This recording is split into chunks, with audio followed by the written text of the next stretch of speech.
પૂજા વિદ્યાલય CTM Ahmedabad. વિદ્યાર્થી મિત્રો, આજે આપણે વનસ્પતિ વૃદ્ધિ અને વિકાસ જોવાનું છે. વનસ્પતિ વૃદ્ધિ અને વિકાસની અંદર આપણા સિલેબસમાંથી આપણને વનસ્પતિ વૃદ્ધિ નિયામકો વિશે જ કહેલું છે. બાકીના ટોપિક કેન્સલ થયા છે, જે આપણે છેલ્લે લઈશું. હાલ આપણા સિલેબસમાં ને એક્ઝામમાં પૂછવાના છે એટલે આપણે લઈ લઈશું, પછી પાછળથી આગળના ટોપિકો લઈશું. બરાબર? તો આપણે આજના લેક્ચરની અંદર વનસ્પતિ વૃદ્ધિ નિયામકો વિશે જોવાનું છે. તો વૃદ્ધિ નિયામકોની લાક્ષણિકતાઓ પહેલાં જોઈએ અને પછી ત્યારબાદ વનસ્પતિ અંતઃસ્ત્રાવના આપણે ગુણધર્મો જોઈશું. તો લાક્ષણિકતાઓની વાત કરીએ તો વનસ્પતિ વૃદ્ધિ નિયામકો વિવિધ રાસાયણિક સંઘટકોવાળા સાદા તથા લઘુ અણુ હોય છે. તે ઇન્ડોલ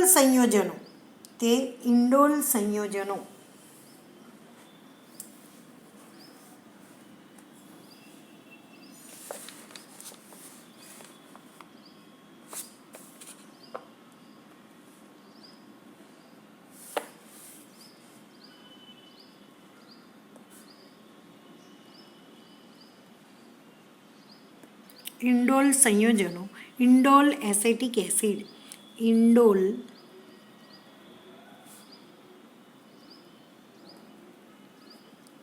એસેટિક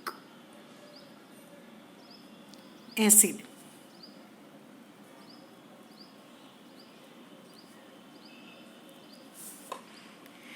એડેનિનમાંથી વ્યુત્પન્ન પામેલ એડેનિનમાંથી વ્યુત્પન્ન પામેલ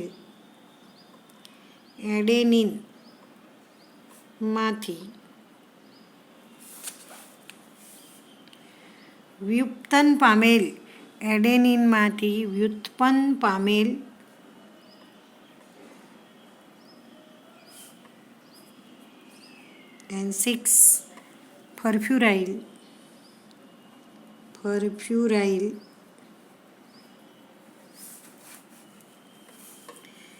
એમિનોપ્યુરિન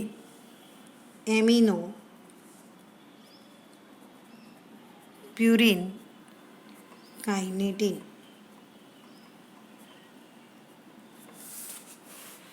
કેરોટીનોઇડ્સમાંથી વ્યુત્પન્ન પામેલ કેરોટીનોઇડમાંથી વ્યુત્પન્ન થયેલ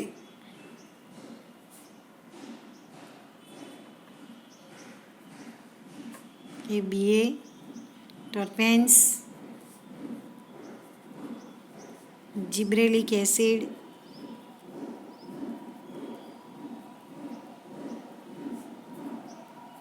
GA3, વાયુરૂપ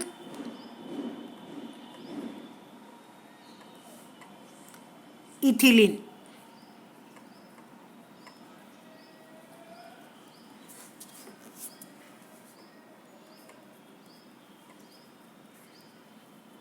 વગેરે. વનસ્પતિ વૃદ્ધિ નિયામકોને વનસ્પતિ વૃદ્ધિ પદાર્થો, વનસ્પતિ અંતઃસ્ત્રાવો કે ફાઇટોહોર્મોન્સ તરીકે વર્ણવવામાં આવે છે. વનસ્પતિ વૃદ્ધિ નિયામકો PGRS પ્લાન્ટ ગ્રોથ રેગ્યુલેટર્સ ને જીવંત વનસ્પતિ દેહમાં તેમના કાર્યોને આધારે બે સમૂહમાં વહેંચી શકાય છે. એક સમૂહ એવો છે કે જે PGRSનો એક સમૂહ વૃદ્ધિ પ્રેરક ક્રિયાવિધિ સાથે સંકળાયેલો છે, એક વૃદ્ધિ પ્રેરક સાથે અને એક વૃદ્ધિ અવરોધક સાથે. વનસ્પતિમાં બે પ્રકારના વૃદ્ધિ નિયામકો આવેલા છે કે એક એવો સમૂહ છે કે જે વનસ્પતિની વૃદ્ધિને પ્રેરે છે અને એક બીજો સમૂહ એવો છે કે જે વનસ્પતિની વૃદ્ધિને અવરોધક ક્રિયા સાથે સંકળાયેલો છે. તો અહીંયા આપણે જોઈએ તો પીજીઆરએસ નો એક સમૂહ વૃદ્ધિ પ્રેરક ક્રિયાવિધિ સાથે સંકળાયેલો છે, જેમ કે કોષ વિભાજન થાય, કોષ વિસ્તરણ થાય, નિર્માણની રીત, આવર્તનીય વૃદ્ધિ, પુષ્પ સર્જન, ફળ નિર્માણ, બીજ નિર્માણ. તેમને વનસ્પતિ વૃદ્ધિ પ્રેરકો કહે છે. દાખલા તરીકે ઓક્ઝિન્સ, જિબ્રેલિન અને સાઇટોકાઇનિન. આપણી પાસે કયા અંતઃસ્રાવો છે? વૃદ્ધિ પ્રેરકની વાત કરીએ તો વૃદ્ધિ પ્રેરક, તો વૃદ્ધિ પ્રેરકમાં છે ઓક્ઝિન્સ,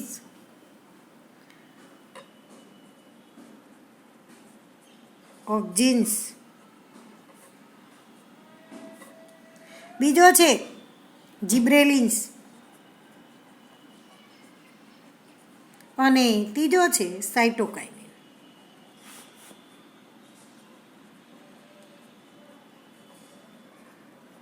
આ વૃદ્ધિ પ્રેરક છે. ત્યાર પછી આપણે જોઈએ તો વૃદ્ધિની અવરોધક ક્રિયા સાથે સંકળાયેલા, વૃદ્ધિની અવરોધક ક્રિયા સાથે સંકળાયેલા, તો એવા કયા છે? તો એવા અંતઃસ્રાવની આપણે વાત કરીએ તો એક એબ્સિસિક એસિડ છે અને ઇથિલિન છે. ABA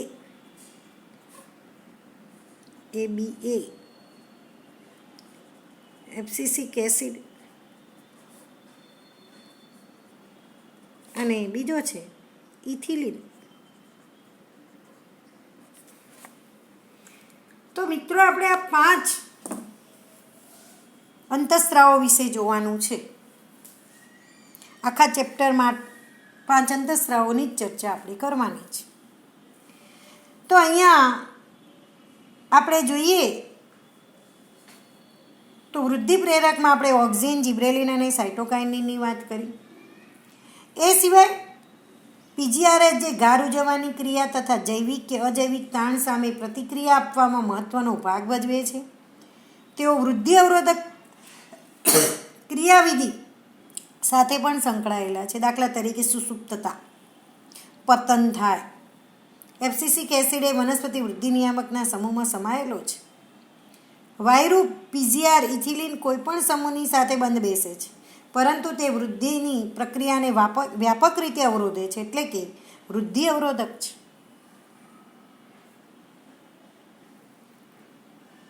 તો આપણે અંતઃસ્રાવોની વાત કરીએ એ પહેલાં થોડા સંશોધનની વાત કરીએ. તો વનસ્પતિ વૃદ્ધિ નિયામકોનું સંશોધન. તો વનસ્પતિ અંતઃસ્રાવોનું 5 મુખ્ય સમૂહોમાંના પ્રત્યેકનું સંશોધન એક આકસ્મિક સંયોગ ધરાવે છે. આની શરૂઆત ચાર્લ્સ ડાર્વિન અને તેમના પુત્ર ફ્રાન્સિસ ડાર્વિનના અવલોકનથી થઈ શકે છે. તેમણે નિરીક્ષણ કર્યું કે કેનેરી ઘાસના ગુણાગ્ર ચોલ પ્રકાશના સ્ત્રોત તરફના વિકાસની એકધારી પ્રતિક્રિયા દર્શાવે છે, એટલે કે પ્રકાશ ઉદ્ગમની તરફ વૃદ્ધિ કરે છે. પ્રયોગોની શ્રેણીબદ્ધ ક્રિયાઓ દર્શાવ્યા પછી એ નિર્ણય આવ્યો કે ગુણાગ્ર ચોલની ટોચ વાહક પ્રેરણનું સ્થાન છે. તે ગુણાગ્ર ચોલના સંપૂર્ણ વળાંક માટેનું કારણ છે.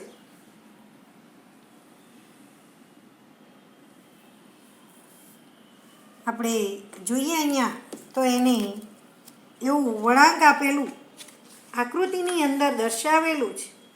ગુણાગ્ર ચોલ આપણે આકૃતિમાં જોઈએ, ચોપડીમાં આપણે આકૃતિમાં જોઈ લઈએ કે એને આપણને એવો વળાંક આપતો ભાગ બતાવેલો છે. જો આ રહ્યો, જુઓ છે ગુણાગ્ર ચોલનો અગ્રસ્ત ભાગ કે જે ઓક્ઝિનનો સ્ત્રોત છે તેનું નિદર્શન દર્શાવતો ઉપયોગી પ્રયોગ.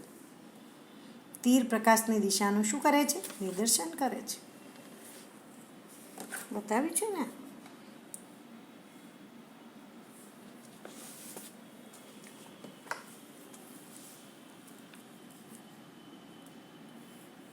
પ્રયોગોની શ્રેણીબદ્ધ ક્રિયાઓ દર્શાવ્યા પછી એ નિર્ણય આવ્યો કે ગુણાગ્રચોલની ટોચ વાહક પ્રેરણનું સ્થાન છે. તે ગુણાગ્રચોલના સંપૂર્ણ વળાંક માટેનું કારણ છે. ઓક્સિનનું અલગીકરણ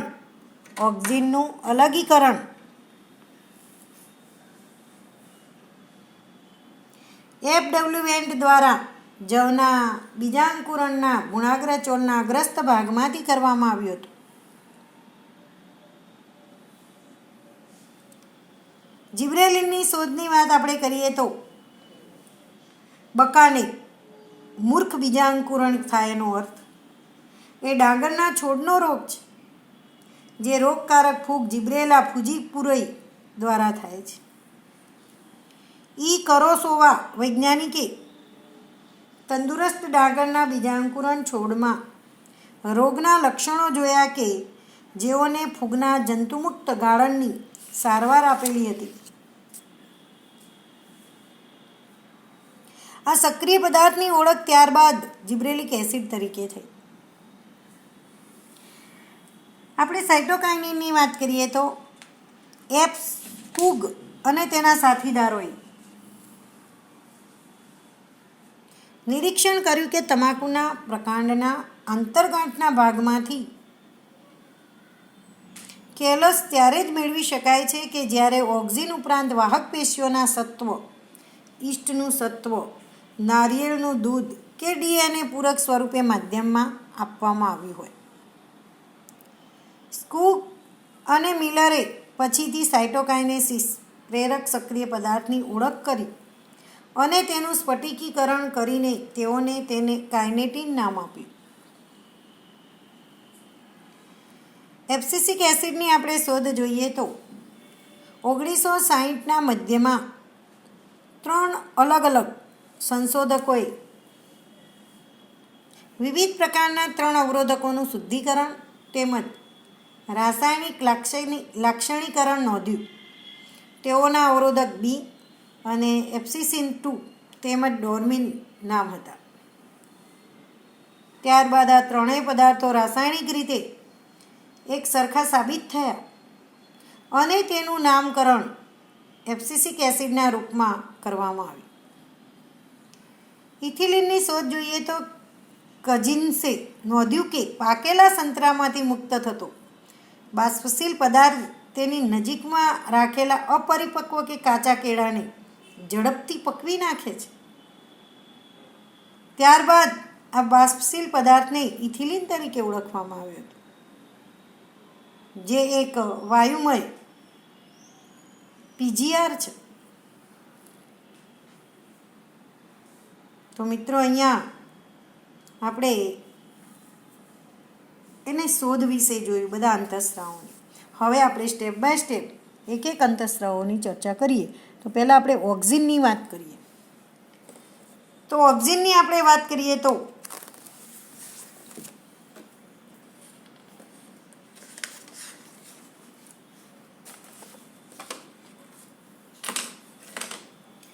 ઓક્સિનની અસરો વર્ણો અથવા ટૂંક નોંધ લખો. ઓક્સિન અથવા માનવ મૂત્રમાંથી શોધાયેલ વનસ્પતિ અંતઃસ્રાવનું વર્ણન કરો. તો ઓક્સિન ટુ ગ્રોથ એટલે કે વૃદ્ધિ પામવું, તેનું સૌ પ્રથમ મનુષ્યના મૂત્રમાંથી અલગીકરણ કરવામાં આવ્યું. ઇન્ડોલ 3 એસેટિક એસિડ IAA અને કેટલાક વૃદ્ધિ નિયમનના ગુણધર્મો ધરાવતા અન્ય કુદરતી તેમજ કૃત્રિમ સંયોજનો માટે ઉપયોગ કરાય છે. તેઓ સામાન્ય રીતે પ્રકાંડ તેમજ મૂળની વૃદ્ધિ પામતી ટોચના ભાગે ઉદ્ભવે છે અને ત્યાંથી તેમનું વહન કાર્યસ્થાને થાય છે. કુદરતી ઓક્સિન જેવા કે IAA તેમજ IBA ઇન્ડોલ બ્યુટારિક એસિડ વનસ્પતિઓમાંથી અલગ કરી મેળવી શકાય છે. NAA naphthalene acetic acid 2,4-D આપણે એનું પૂરું નામ જોઈએ તો 2,4-ડાયક્લોરોફિનોક્સી એસેટિક એસિડ પરીક્ષામાં પૂછાય છે મિત્રો. 2,4-Dનું પૂરું નામ તો 2,4-ડાયક્લોરોફિનોક્સી એસેટિક એસિડ કૃત્રિમ કે સંશ્લેષિત ઓક્સિન છે. આ બધા ઓક્સિનની વ્યાપક રીતે કૃષિ વિજ્ઞાન અને બાગાયત વિદ્યાના અભ્યાસમાં ઉપયોગિતા છે. તેઓ પ્રકાંડના કાપેલા ભાગો કે કલમોમાં મૂળ નિર્માણ માટે મદદરૂપ થાય છે, જે વનસ્પતિના પ્રસર્જન માટે વ્યાપક રીતે ઉપયોગમાં લેવાય છે. તે પુષ્પ સર્જન પ્રેરે છે. દાખલા તરીકે અનાનસમાં તે વનસ્પતિઓના પર્ણો તેમજ ફળોને વહેલા ખરી જતા અટકાવે છે. જીર્ણ અને પરિપક્વ પર્ણો અને ફળોના પતનને પ્રેરે છે. મોટાભાગની ઉચ્ચ કક્ષાની વનસ્પતિઓમાં અગ્રકલિકા પાર્શ્વકલિકાઓની વૃદ્ધિને અવરોધે છે. આ ઘટનાને અગ્રીય પ્રભાવિતા કહે છે. પરોઆગ્રના ભાગને કાપીને દૂર કરવાથી સામાન્યતઃ પાર્શ્વકલિકાઓની વૃદ્ધિ પ્રેરાય છે. આ બાબતનો વ્યાપક ઉપયોગ ચાના બગીચામાં રોપાનું ભૂમિમાં આરોપણ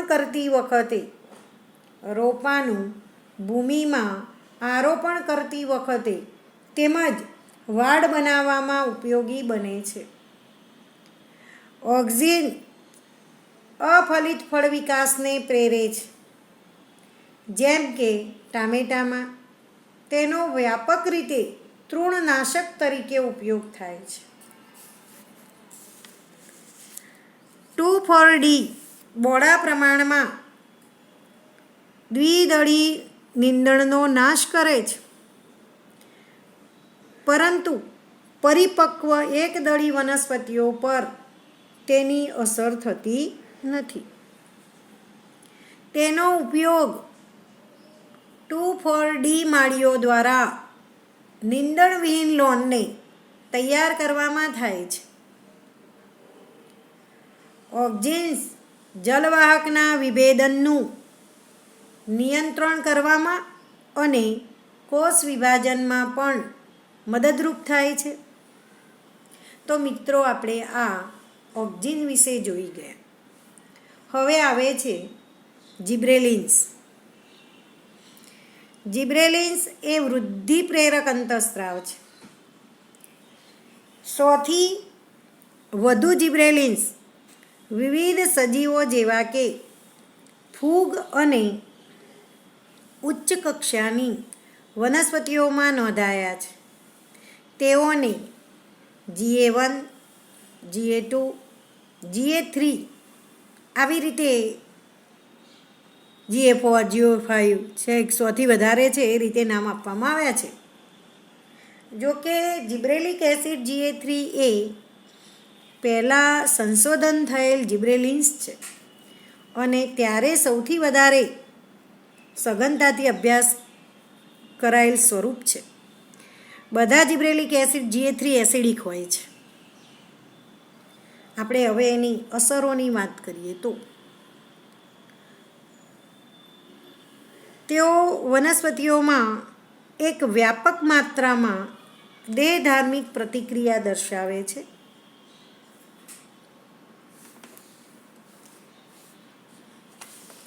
આપણે જિબ્રેલિનની વાત કરી રહ્યા છીએ. હવે તેઓ વનસ્પતિઓમાં એક વ્યાપક માત્રામાં દેહધાર્મિક પ્રતિક્રિયા દર્શાવે છે. તે અક્ષની લંબાઈ વધારવાની ક્ષમતા ધરાવે છે. જેથી દ્રાક્ષની ડાળીને લંબાઈ વધારવા માટે ઉપયોગમાં લેવામાં આવે છે. જે દ્રાક્ષ એ વેલા સ્વરૂપની વનસ્પતિ છે. જિબ્રેલિન્સ સફરજન જેવા ફળોની લંબાઈ તેમજ આકારમાં યોગ્ય સુધારો કરવામાં ઉપયોગી છે. તે વૃદ્ધાવસ્થાને ટાળે છે, જેથી ફળ વધારે સમય સુધી વૃક્ષ પર રહે છે, જેથી બજારમાં તેની ઉપલબ્ધતાનો સમય વધારી શકાય છે. GA3નો ઉપયોગ દારૂની બનાવટના ઉદ્યોગ એટલે કે આસવ ઉદ્યોગમાં માલ્ટિંગ એટલે ધાનને પાણીમાં પલાળીને અંકુરિત કરવાની જે પ્રક્રિયા છે એને શું કહેવાય? માલ્ટિંગ ક્રિયાવિધિને ઝડપી બનાવવા માટે ઉપયોગમાં લેવાય છે. શેરડીના પ્રકાંડમાં કાર્બોદિતો ખાંડ કે શર્કરાના રૂપમાં સંગ્રહિત રહે છે. શેરડીની ખેતીમાં જિબ્રેલિન્સનો છંટકાવ કરવાથી પ્રકાંડની લંબાઈમાં વધારો કરે છે. આ પ્રકારે 20 ટન પ્રતિ એકરે વધારે ઉત્પાદન પ્રાપ્ત થાય છે. જિબ્રેલિક એસિડ GA3નો છંટકાવ કરવાથી તરુણ શંકુદ્રુમ વૃક્ષોમાં તીવ્ર ગતિથી પરિપક્વતા આવે છે. આમ વહેલા બીજ ઉત્પાદન થાય છે. જિબ્રેલિન્સ દ્વારા બીટ, કોબીજ તેમજ અન્ય ગુલાબવત પ્રકૃતિ ધરાવતી વનસ્પતિઓમાં બોલ્ટિંગ એટલે પુષ્પ સર્જન પહેલાં આંતરગાંઠની લંબાઈમાં વધારો, એને શું કહેવાય? બોલ્ટિંગ ક્રિયામાં પણ વધારો કરે છે.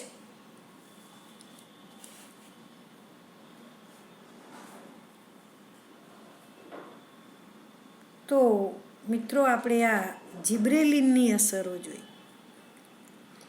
ત્યાર પછી આપણે જોવાનું છે સાઇટોકાઇનિન. શું જોવાનું છે? સાઇટોકાઇનિનની વાત કરવાની છે. તો પરીક્ષામાં પૂછાય છે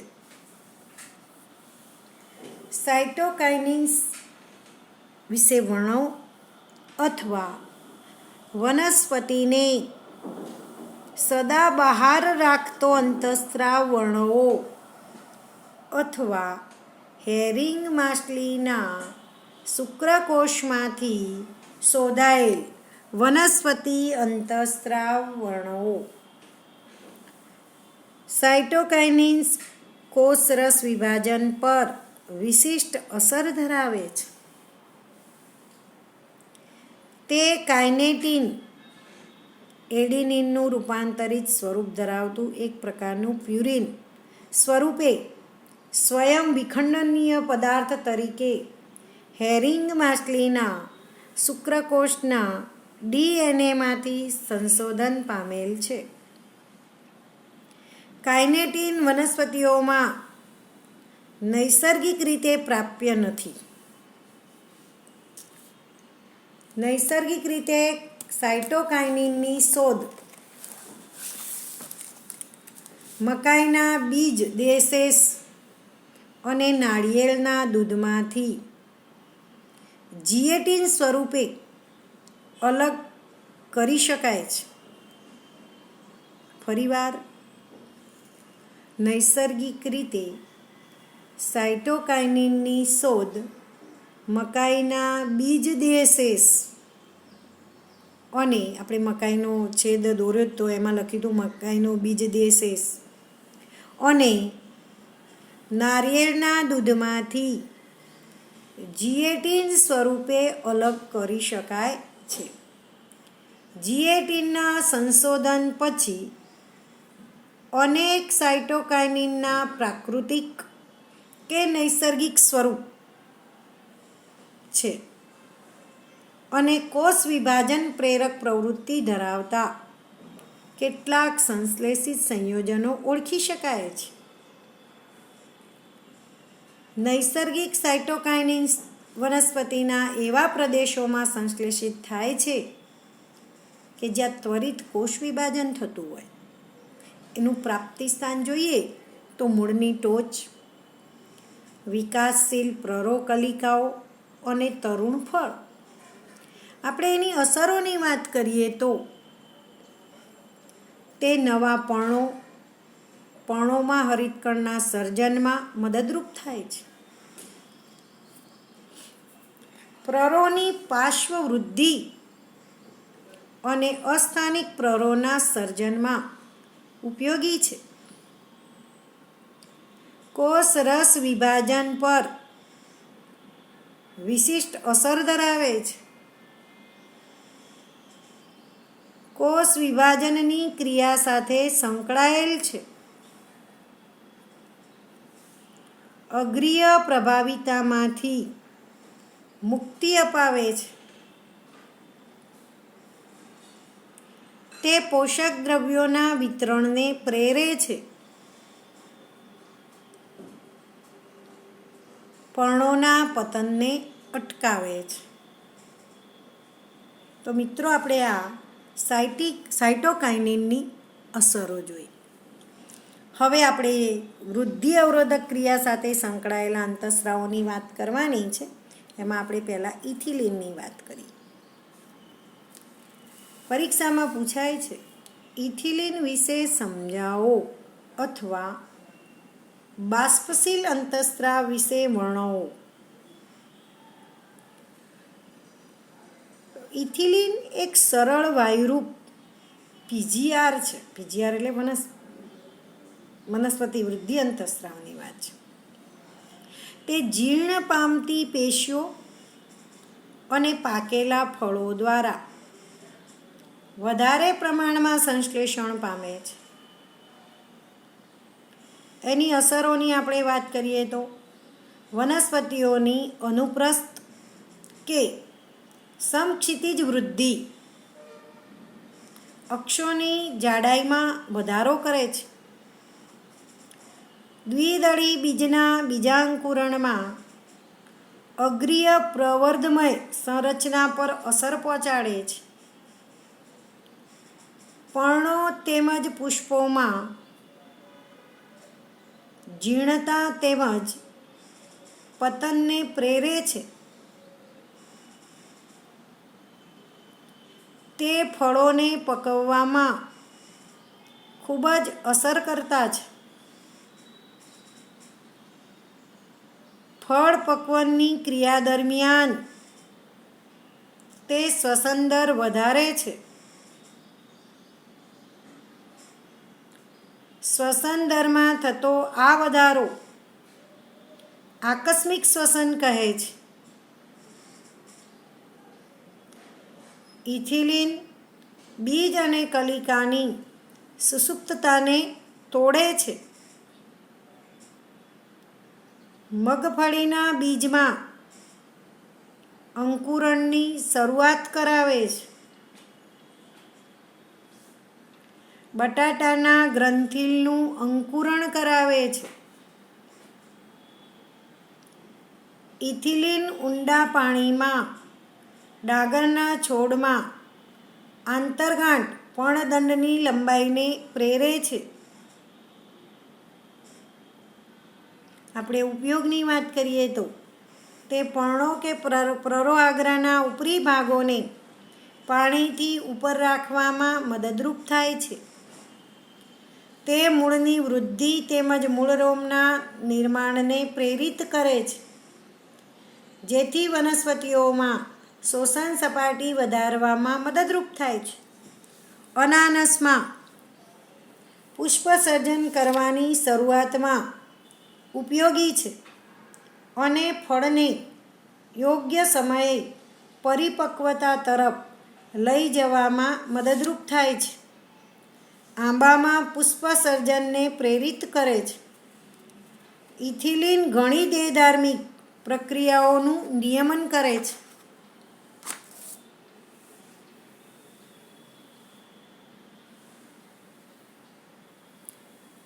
સૌથી વધારે ઉપયોગી પીજીઆર છે.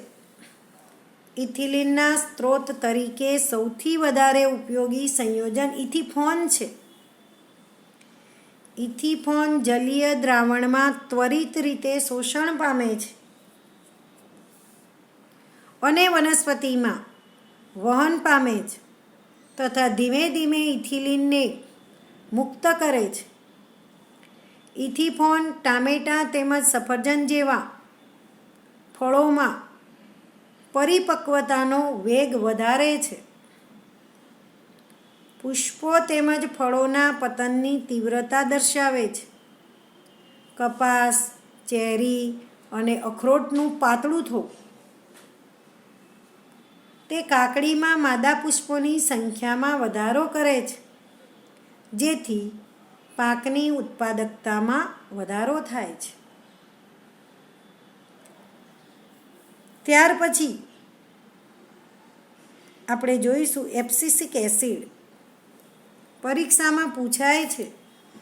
એબ્સિસિક એસિડ ABA અને તેની અસરો વર્ણવો અથવા તણાવ અંતઃસ્ત્રાવ વિશે વર્ણવો.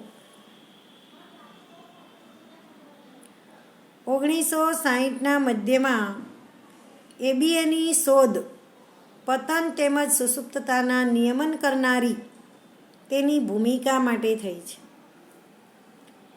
તેની અસરોની આપણે વાત કરીએ તો અન્ય પીજીઆરની જેમ તે વનસ્પતિની વૃદ્ધિ તેમજ વિકાસમાં વ્યાપક પ્રમાણમાં અસર ધરાવે છે. તે એક સામાન્ય વનસ્પતિ વૃદ્ધિ અવરોધક તરીકે કાર્ય કરે છે.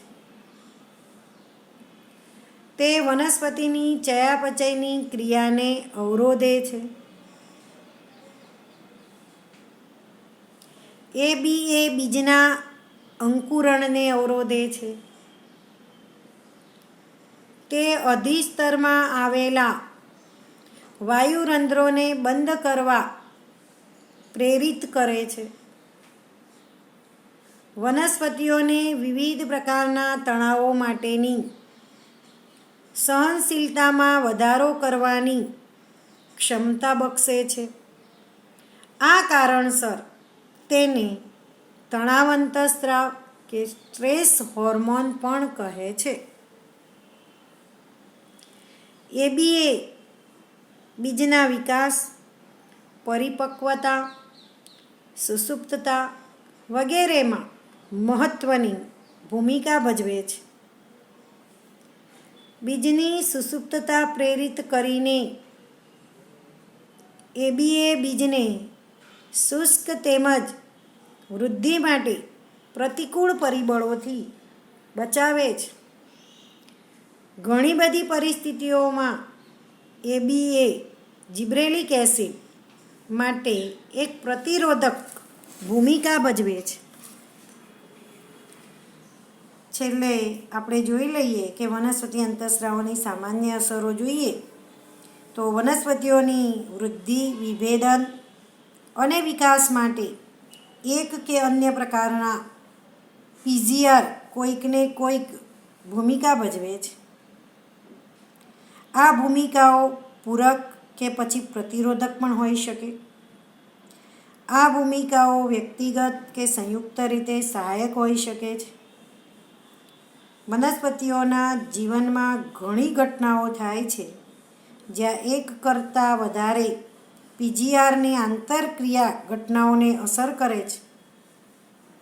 દાખલા તરીકે બીજ અથવા કલિકાઓમાં સુષુપ્તતા, પતન, વૃદ્ધત્વ કે જીર્ણતા, અગ્રીય પ્રભાવિતા વગેરે. પીજીઆરની ભૂમિકા એક પ્રકારના આંતરિક નિયંત્રણની હોય છે. જનીનિક નિયંત્રણ તેમજ બાહ્ય પરિબળોની સાથે તે વનસ્પતિની વૃદ્ધિ તેમજ વિકાસમાં મહત્ત્વપૂર્ણ ભૂમિકા નિભાવે છે. ઘણા બધા બાહ્ય પરિબળો જેવા કે તાપમાન અને પ્રકાશ એ વનસ્પતિની વૃદ્ધિ તેમજ વિકાસનું પીજીઆરના માધ્યમ દ્વારા નિયંત્રણ કરે છે.